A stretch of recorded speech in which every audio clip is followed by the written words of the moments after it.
Olá, seja bem-vindo a marcoteles.com.br. Hoje eu quero falar com você sobre por que não podemos debater sobre a Trindade, né? Mas antes eu quero falar também sobre algo importante, que sobre o nosso curso livre de teologia, né? Eu tenho feito algumas gravações, não tem saído com boa qualidade, infelizmente, né? Então eu estou procurando fazer de algum jeito em que possa ser a ter mais qualidade. Eu comprei duas lâmpadas aqui, botando duas lâmpadas, você está vendo eu ajeitar aí, para ver se fica com mais qualidade a imagem, né? Acho que melhorou um pouco. Então, eu vou fazer o curso, não, vou regravar as aulas iniciais, mas com uma qualidade melhor, com uma melhor apresentação, para que não ocorra muito problema, né? É necessário que a gente faça as coisas bem feitas. Eu estava querendo fazer com mais praticidade, por falta de tempo, mas vou fazer com menos frequência, mas com mais qualidade, tá bom? Então, fique atento aí que eu vou refazer as aulas, vou publicar elas todas ao mesmo tempo e publicar uma nova aula, tá bom? Então, hoje nós vamos falar sobre esse assunto, porque não podemos debater sobre a Trindade, e fique aguardando novas aulas no curso Livre de Teologia, né? Obrigado a todos que têm sempre assistido aí, tá bom? Bom, vamos lá. Primeira coisa que eu quero falar com você é que a Trindade bíblica, ela é uma coisa que não é explicada na Bíblia. A Bíblia não se preocupa em explicar a Trindade, muito pelo contrário. A Bíblia simplesmente diz: a Trindade existe e pronto, acabou.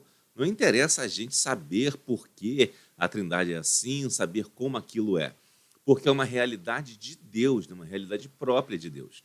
E nós não podemos debater sobre a Trindade exatamente porque não sabemos quase nada sobre a Trindade. Praticamente nós só sabemos que ela existe, tá?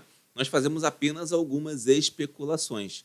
Sabemos que a Trindade existe porque a Bíblia mostra essa existência. Mas como ocorre, qual a lógica, não sabemos. Para você debater alguma coisa, você precisa conhecer a lógica da coisa. Então, se alguém tenta debater sobre a Trindade, não estará debatendo uma verdade que possa ser defendida com argumentos. É uma verdade porque ela está lá no texto bíblico. Mas agora, ela pode ser defendida com argumentos teológicos? Necessariamente não, porque não há explicação. Os argumentos são simplesmente uma contestação. É praticamente constatação. Constata-se que a Trindade existe nas Escrituras, mas não há uma explicação disso. Podemos entender que é importante a gente não se iludir pensando que a lógica explica tudo. Não, a lógica não explica tudo. Por isso que eu, às vezes, aqui no canal, eu chamo atenção para que você não se engane com filosofias e coisas mundanas que vão te atrapalhar e vão te afastar da vontade de Deus. Pois as lógicas ela é feita com limitações do homem. O homem tem em si essa ideia de lógica, né? Isso é uma coisa da natureza humana. Entretanto, quando ela foi formatada, quando ela foi assim, digamos assim, classificada e colocada formalmente lá na Grécia Antiga, ela já veio com as limitações humanas, obviamente.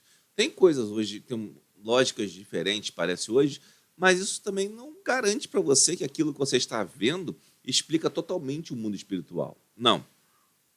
Porque a palavra de Deus nos diz que a sabedoria de Deus é loucura para os homens.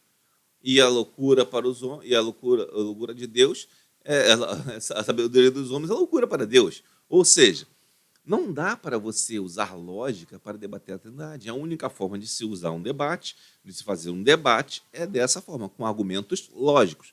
Portanto, não se debate lógica, a não ser que a pessoa queira realmente fazer uma contradição da Bíblia, queira negar a Bíblia, que a Bíblia demonstra claramente.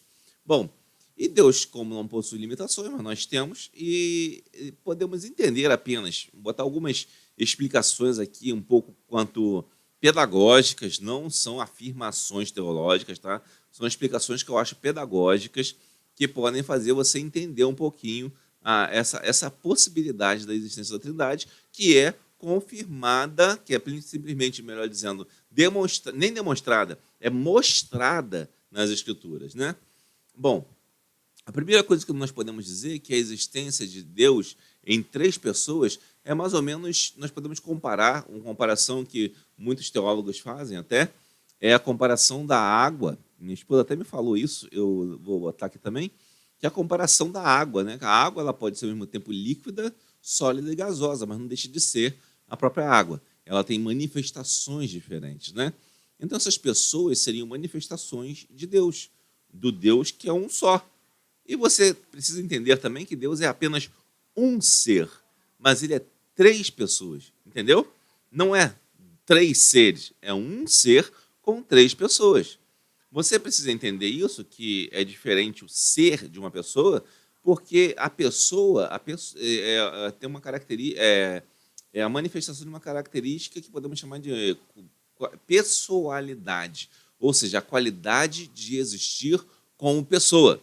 Você existe como pessoa, isso é a sua pessoalidade. Você é uma pessoa, ou seja, tem sentimento, vontade, pode perceber as coisas, tem consciência. Isso são características de uma pessoa.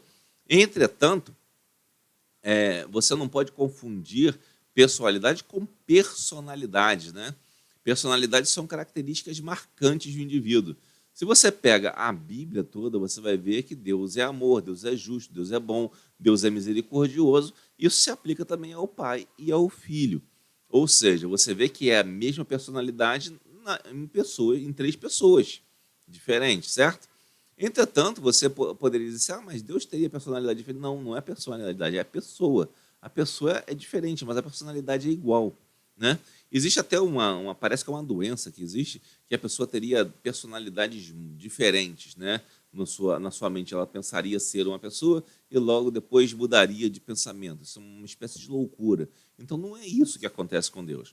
Ele tem a mesma personalidade, mas em três pessoas, em três manifestações diferentes, como se fosse a água, o gelo e o vapor, né? Podemos dizer ainda que Deus é transcendente, ele transcende em tudo, inclusive na sua própria pessoalidade. Você não pode simplesmente botar Deus em uma caixinha. A minha lógica diz que eu tenho que botar Deus numa caixinha e deixar ele lá guardadinho para que ele respeite o que eu acho. Não, não é assim. Você não pode fazer isso com Deus. Os testemunhos de Jeová querem botar Deus numa caixinha da lógica e dizer que naquela caixinha de lógica Deus tem que responder à vontade deles. Não é isso, né? Deus pode ter, na verdade, essa pessoalidade, ela pode se manifestar como pessoalidade do próprio ser, né? Como também como uma interpessoalidade, um ser em relação a outro, né? E como uma transpessoalidade, o ser se preocupar com algo além de si mesmo, né? Mas isso para nós, seres humanos, acontece de uma forma, digamos assim, mais imediata, né? Ou seja, você se preocupa com você se relaciona pessoalmente consigo mesmo quando você raciocina, você medita, você pensa, seu próprio inconsciente traz ideias para o seu consciente, ali você está se relacionando na sua pessoalidade. Quando você se relaciona com seu pai, com sua irmã, com sua mãe, com seus filhos, seu esposo, esposa, você está tendo uma relação interpessoal. Agora, é transpessoal quando você está procurando um valor que ultrapassa mesmo a noção de pessoa, né? Por exemplo, quando você chega e defende um valor como, por exemplo, a família bíblica e diz que esse valor é universal e que é importante, você está passando o valor da pessoa e seguindo um valor mais abrangente, mais geral. Então, você está transcendendo a própria pessoalidade, porque você não está preocupado só com as pessoas, está preocupado com aquele valor que vai influenciar as pessoas, sim, mas é um valor que está além das pessoas, né?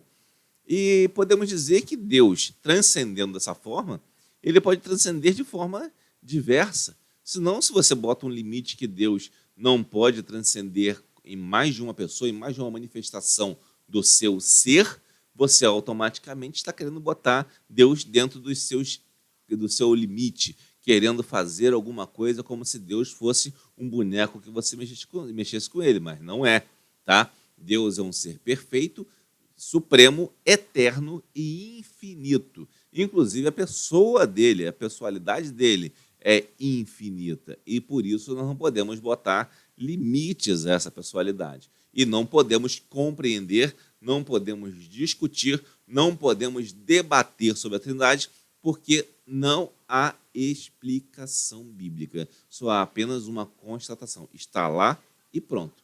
Por isso, quando às vezes as pessoas vêm, não muito frequentemente, né, mas alguns fazem alguns digamos assim, desafios para debate, né, eu geralmente recuso, porque a finalidade aqui não é essa, de ficar se promovendo com debate, que geralmente é o que as pessoas querem, e a ideia é levar a palavra de Deus e fazer com que as pessoas aprendam da palavra de Deus a cada dia.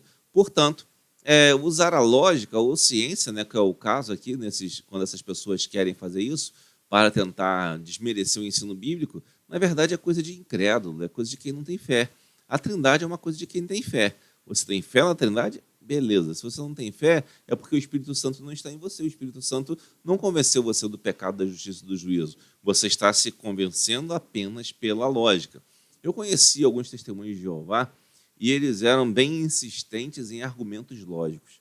Ou seja, eles não estão preocupados muito se a Bíblia tem alguma coisa que eles não possam compreender. Eles acham que tudo para eles é compreensível, que eles podem alcançar domínio de tudo. Mas não é assim. A Bíblia tem coisas que você não pode dominar.